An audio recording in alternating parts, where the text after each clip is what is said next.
दोस्तों, आधी रात को जब आप अपने घरों में गहरी नींद में सो रहे होते हैं, तब इस देश की राजधानी दिल्ली के जंतर मंतर पर एक खौफनाक खेल खेला जाता है। किसकी तरफ से खेला जाता है? सत्ता पक्ष के लोगों की तरफ से खेला जाता है। कल्पना कीजिए कि शांति से इन निहत्थे युवाओं को, जो दिन रात अपने हक की लड़ाई लड़ रहे हैं, अचानक रात के 1 बजे इनके टेंट के सामने दिल्ली पुलिस का एक भारी भरकम ट्रक लाकर खड़ा किया जाता है। जब आप दिन के उजाले में इनसे नहीं जीत पाते तो रात के अंधेरे का इंतजार करते हैं। क्या विश्वगुरु वाले इस अमृत काल में लोकतंत्र में अपनी आवाज उठाने का भी हक नहीं बचा है क्या? अपनी आवाज उठाना कोई बहुत बड़ा गुनाह हो गया है क्या? सत्ता अब ट्रकों के पहियों तले विरोध की आवाज को कुचलने की कोशिश कर रहा है। आप सोच रहे होंगे कि मैं किसी तानाशाही देश की बात कर रही हूं, लेकिन ना दोस्तों, ये किसी तानाशाही देश की बात नहीं हो रही है, ये भारत की बात हो रही है। भारत की ये तस्वीर है जहां के हुक्मरान सबका साथ सबका विकास का ढोल पीटते नहीं थकते हैं।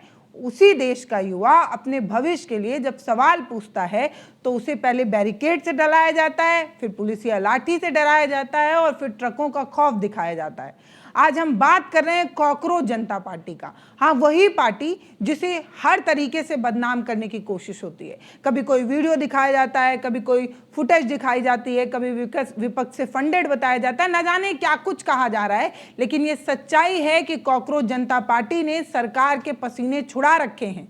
इसीलिए आज शिक्षा मंत्री धर्मेंद्र प्रधान को भी इनके बारे में बोलना पड़ा है। ये सच्चाई है। नहीं तो आप ही बताइए, जिस सीजीपी को पिद्दी माना जा रहा है, विपक्ष से फंडेड माना जा रहा है, इसके आंदोलन में कोई दम ही नहीं है। 100, 250 लोग पहुंच रहे हैं।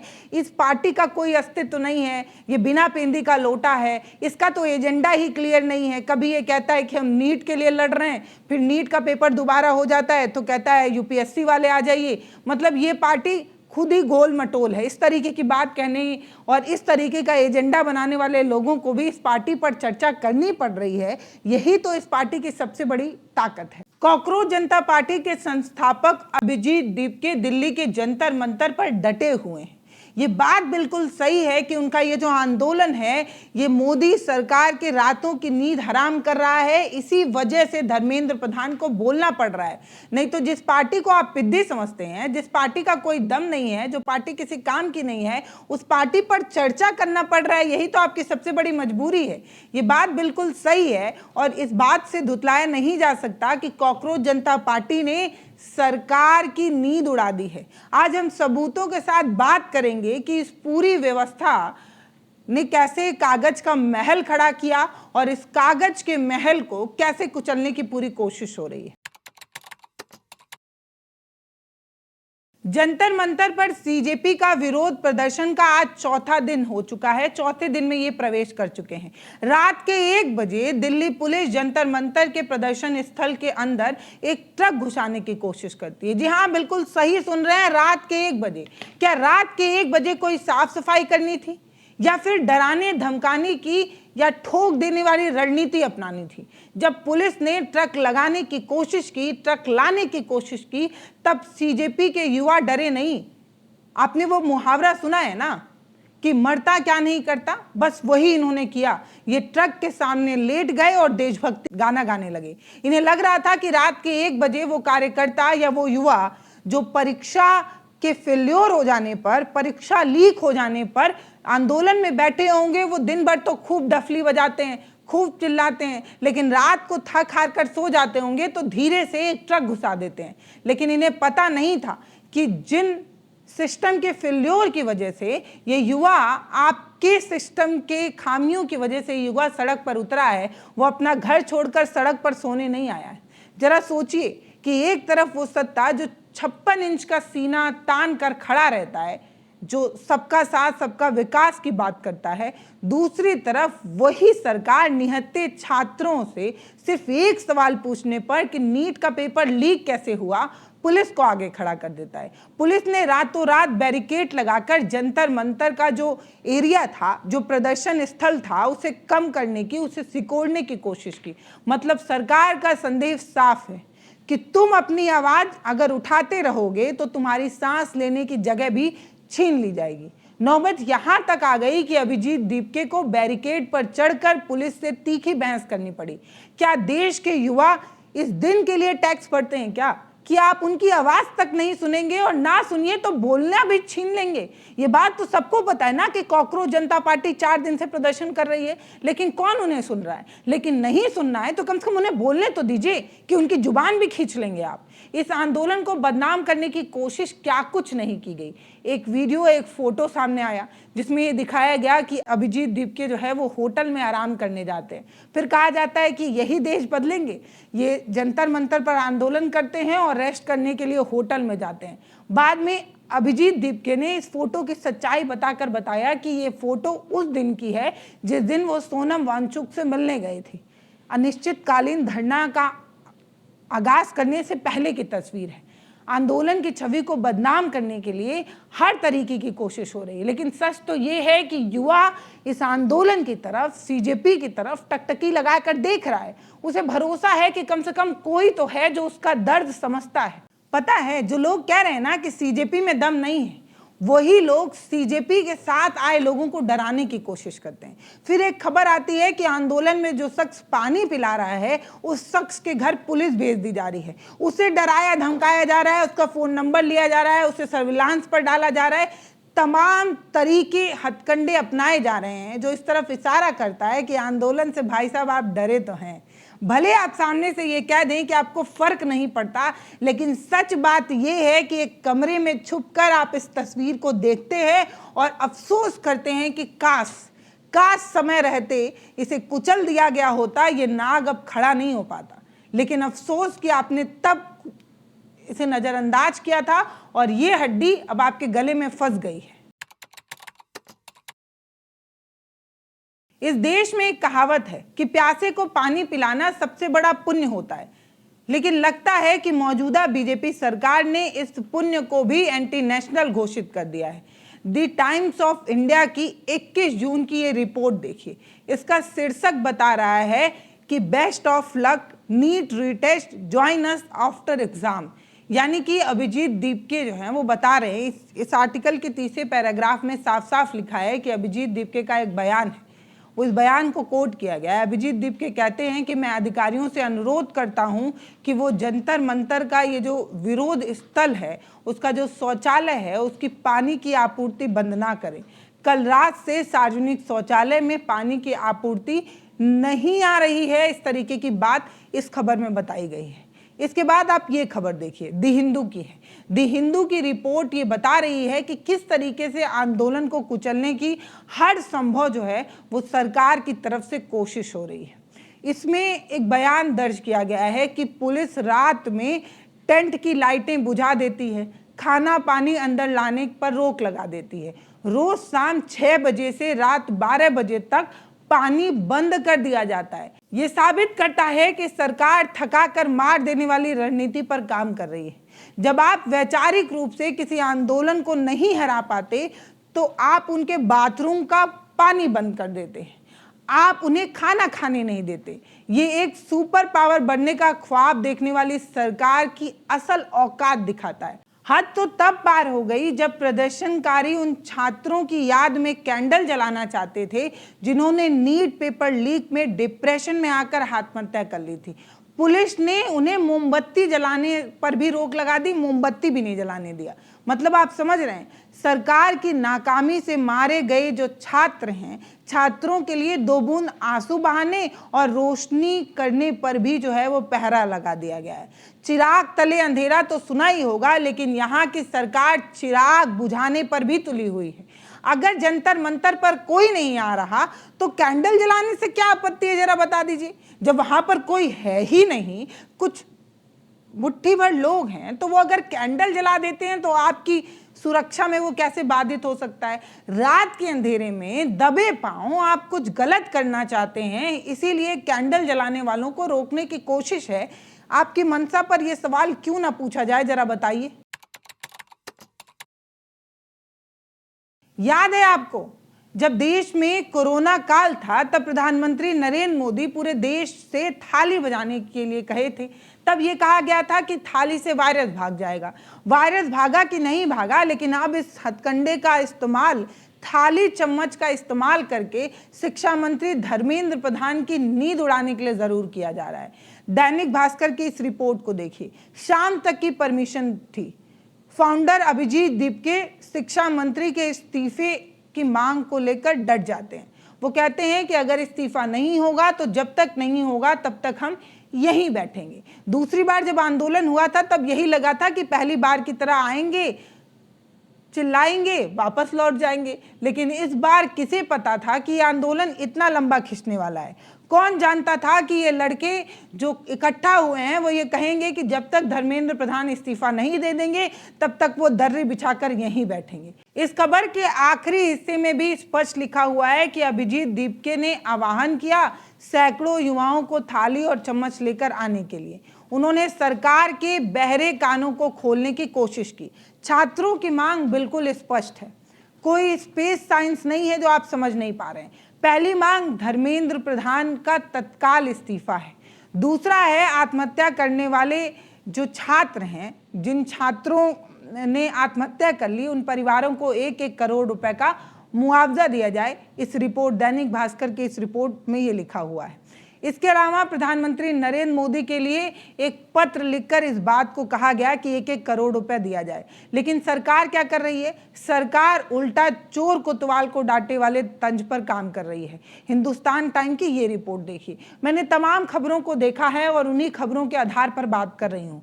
बेफजूल की बकवास करने का मेरा मन बिल्कुल नहीं है और मुझे पता है कि आप इस तरीके की बेफजूल की खबरों पर बात करना भी नहीं चाहते। जो खबरें रिपोर्ट हुई हैं उनको देखिए। हिंदुस्तान की ये रिपोर्ट बताती है कि दीपके ने सीधे पीएम मोदी को निशाने पर लेते हुए कह दिया है कि अगर वो प्रधान को नहीं हटाते हैं तो इतिहास के सबसे अक्षम प्रधानमंत्री कहलाएंगे। लेकिन सत्ता के नशे में चूर नेताओं को शायद इन युवाओं का भविष्य नहीं दिखता है, बल्कि कॉर्पोरेट जो इनके मित्र हैं उनका मुनाफा और उनकी अपनी कुर्सी का ज्यादा फिक्र है। युवा मरे सो मरे, अपनी कुर्सी बची रहनी चाहिए। अंग्रेज चले गए लेकिन अपनी फूट डालो राजनीति को छोड़ गए। फूट डालो और राज करो की नीति आज भी काबिज है। सत्ता की जो सत्ताधारी पार्टी है उसने इस चीज को लगता है कुछ ज्यादा ही सीख लिया है। जब लाठी, ट्रक, पानी बंद करके, लाइट काट करके काम नहीं हुआ तो पुलिस ने एक नया ब्रह्मास्त्र निकाल दिया। पुलिस ने सीधे सीजेपी के लोगों से कहा कि आपको यहाँ से हटना होगा, यहाँ से हट जाओ क्योंकि यहाँ किसान प्रोटेस्ट करने आने वाले हैं। जरा सोचिए, इस सातिश चाल को सोचिए। आंदोलन की जगह खाली इसलिए करनी है क्योंकि किसान को आंदोलन करना है। पुलिस का मकसद था कि छात्रों को यह कहकर हटा दिया जाएगा कि किसान आ रहे हैं, फिर मीडिया में यह फैला दिया जाएगा कि छात्र और किसान के बीच जगह को लेकर लड़ाई हो गई। लेकिन आज का युवा भैया सब व्हाट्सएप यूनिवर्सिटी वाली सरकार से 2 कदम आगे चल रहा है। युवा ने कहा कि अगर किसान आ रहे हैं तो उनका खुले दिल से स्वागत है, हम भी किसानों की पीड़ा को समझते हैं। अभिजीत दीपके और उनके साथियों ने तुरंत पुलिस की साजिश को भांप लिया और छात्रों ने मन से ही कह दिया कि अगर किसान प्रोटेस्ट करना चाहते हैं तो उन्हें भी करने दिया जाए। हम किसानों का समर्थन करते हैं। ये सरकार हमें बांटना चाहती है लेकिन हम बटेंगे नहीं। छात्रों का यह जवाब पुलिस के मुंह पर करारा तमाचा था, नहले पे दहला साबित हो गया। इसी को कहा जाता है नहले पे दहला। सरकार को लगा कि वो छात्र और अन्नदाताओं को आपस में लड़ा देगी, लेकिन यहाँ तो दोनों शोषित वर्ग एक ही साथ खड़े हो गए। वो कहते हैं ना कि दुश्मन का दोस्त जो होता है वो चहीता होता है, दोस्त होता है। तो यहाँ सरकार के विरोध में किसान थी और किसान जब आंदोलन के लिए उतरे थे तो कैसे कीलें गाड़ी गई थी इस देश को पता है। वैसे ही युवाओं को कैसे डंडे बरसाए जाते हैं, कैसे उन पर पानियों का बौछार किया जाता है और कैसे उनके आंदोलन को बदनाम करने की कोशिश होती है, ये भी देश जानता है। तो अब युवा और किसान एक ही मंच पर आने वाले हैं, इस तरीके की बात कही जा रही है और ये सरकार को दुगना पसीना जो है वो छुड़ा सकती है। सरकार को लगा था कि ये सिर्फ कुछ दिन तक का हंगामा है।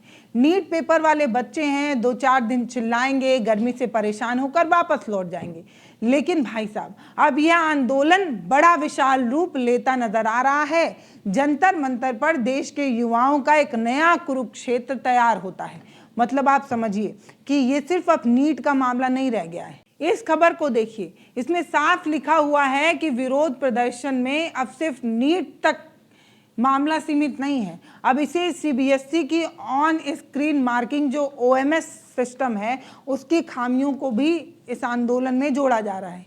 इस रिपोर्ट में यह भी खुलासा किया गया है कि मशहूर शिक्षाविद और जलवायु कार्यकर्ता सोनम वांगचुक भी इस आंदोलन में कूद पड़े हैं और इस आंदोलन को साथ देने की बात कर रहे हैं। उन्होंने चेतावनी दे दी है कि अगर धर्मेंद्र प्रधान इस्तीफा नहीं देते हैं तो वो भूख हड़ताल पर अड़ जाएंगे, इस्तीफा तो लेकर ही रहेंगे। अभिजीत दीपके ने अपने इस आंदोलन का दायरा बढ़ाया और दिल्ली के मुखर्जी नगर, राजेंद्र नगर और पटेल नगर के लाखों यूपीएससी एसएससी के छात्रों को भी खुला निमंत्रण दे दिया है, जो सालों साल 10 बाई 10 के कमरे में अपनी जवानी खपा रहे हैं, जिनको अंत में क्या मिलता है, पेपर लीक, भ्रष्टाचार। अब उन्हें भी दीपके ने अपने मंच पर बुला लिया है। दीपके ने खुले मन से कहा है कि कल का पूरा दिन, पूरा मंच, पूरी माइक यूपीएससी और एसएससी के छात्रों के नाम कर दिया जाएगा। ये कोई छोटी बात नहीं है, ये बहुत बड़ी बात है। मुखर्जी नगर का युवा जंतर मंतर पर जब उतरेगा तो सत्ता के सिंहासन को डोलने की भी जगह नहीं मिलेगी। कथाकथित राष्ट्रवादी सरकार ने युवाओं के भविष्य को जिस तरीके से ठेकेदारों और पेपर लीक माफियाओं के हाथ बेच दिया है, अब उनको नींद नहीं आएगी। इसका पर्दाफाश तो होकर रहेगा जो युवाओं ने ठान लिया है। अब देखना होगा कि इस आंदोलन की तस्वीर कितनी आगे जाने वाली है। अंत में मैं आपसे सिर्फ एक सवाल पूछना चाहती हूँ। दुनिया की सबसे बड़ी राजनीतिक पार्टी होने का दावा करने वाली, करोड़ों का चंदा और इलेक्टोरल बॉन्ड से उगाही करने वाली, मीडिया के हर कैमरे पर आकर अपना चेहरा चमकाने वाली सत्ता क्या जंतर मंतर पर बैठे चंद युवाओं से इतनी खौफजदा है कि कभी ट्रक भेजे जाते हैं, कभी बैरिकेड की जाती है, कभी अलग अलग तरीके से डराया जाता है, लाइट बंद करना, पानी नहीं देना। ये क्या इशारा कर रहा है? इन्होंने पार्टी का नाम रखा है कॉकरोच जनता पार्टी। ये व्यंग्यात्मक नाम है जो ये दिखाता है कि सत्ता के लिए जो युवा है वो शायद कॉकरोच की तरह ही है। मतलब युवा को कभी भी कुचला जा सकता है, ये सरकार की रणनीति है। लेकिन सरकार ये भूल गई है कि कॉकरोच वो परजीवी है जो परमाणु हमले में भी सरवाइव कर सकता है। मतलब देश का युवा हर परिस्थिति में लड़ सकता है, शायद इस नाम से ये दर्शाने की कोशिश है। इनकी आवाज को किसी भी ट्रक से, किसी भी बैरिकेड से, प्याज से या लाठियों से नहीं कुचला जा सकता। आप देख तो रहे ही हैं कि किस तरीके से इस तरीके की चीज़ें हो रही हैं। 2024 के बाद से सरकार का सिस्टम पूरी तरीके से चरमराया हुआ है, चाहे वो एनटीए नेशनल टेस्टिंग एजेंसी हो या यूपीएससी हो या एसएससी हो, हर संस्था अपना इकबाल खो चुकी है। जो मोदी सरकार हर बात पर अपना पीठ थपथपाती थी, आज पेपर लीक और माफिया के आगे नतमस्तक हो चुकी है, ये सबको पता है। जब छात्र सवाल पूछते हैं, शिक्षा मंत्री की नैतिक जिम्मेदारी लेते हुए इस्तीफे की मांग करते हुए, तो वो कुर्सी से चिपक कर बैठ जाते हैं। ये लड़ाई सिर्फ अभिजीत दीपके या जंतर मंतर पर बैठे कुछ मुट्ठी भर, कुछ 150 या 100 छात्रों की नहीं है। ये लड़ाई आपकी है, हमारी है, हर उस घर की है जिसके घर में एक बच्चा पढ़ रहा है, रात भर जागकर रट्टे मार रहा है, पढ़ाई कर रहा है, अपनी जवानी खपा रहा है, इस उम्मीद में कि सिस्टम उसे एक दिन ईमानदारी से उसकी मेहनत का फल देगी। लेकिन मौजूदा सरकार ने मेहनत का फल उसे लीक करके दिया है। इनका सिस्टम कितना फेल है, अब आपको तय करना है कि सत्ता के झूठे विज्ञापन पर आप यकीन करेंगे या जंतर मंतर से उठ रही है जो सच्ची तस्वीर है, ये जो सच्ची गूंज है, उस पर आप यकीन करेंगे। फैसला आपको करना है। सरकार के बहरे कानों तक पहुंचाने के लिए जंतर मंतर पर थाली और चम्मच भी बुलाया जा चुका है, उसे बजाया भी जा चुका है और सरकार के कानों तक आवाज पहुंच गई है, तभी धर्मेंद्र प्रधान को कॉकरोच जनता पार्टी पर बोलना पड़ रहा है। ये सबको पता है। अगर आवाज ना पहुंची होती तो क्या मजाल थी कि ये कुछ कह देते। सच बात तो ये है कि आपने आवाज सुनी जरूर है, लेकिन याद रखिएगा दोस्तों, मैं आपसे कह रही हूं, अगर आप नहीं बोलेंगे तो कल आपके बच्चे के भविष्य को भी पेपर लीक की जगह दबा दिया जाएगा। और जब आप जंतर मंतर पर धरना देने जाएंगे तो वहां जगह भी नहीं बचेगी, क्योंकि वहां पुलिस के ट्रक पहले से खड़े होंगे। इसीलिए बोलना बहुत ज़रूरी है, क्योंकि सरकार निरंकुश हो चली है। इस वीडियो पर आपकी जो राय हो वो आप हमें कमेंट सेक्शन में लिखिएगा। नमस्ते, मैं पल्लवी हूँ, आप भारत एक नई सोच देख रहे हैं। और जिन्हें लगता है कि कॉकरोच जनता पार्टी कुछ भी नहीं कर पाएगी, उन्हें सच में ये इसलिए लगता है या तो वो खबर देख नहीं रहे हैं या तो वो उसे देखना नहीं चाहते।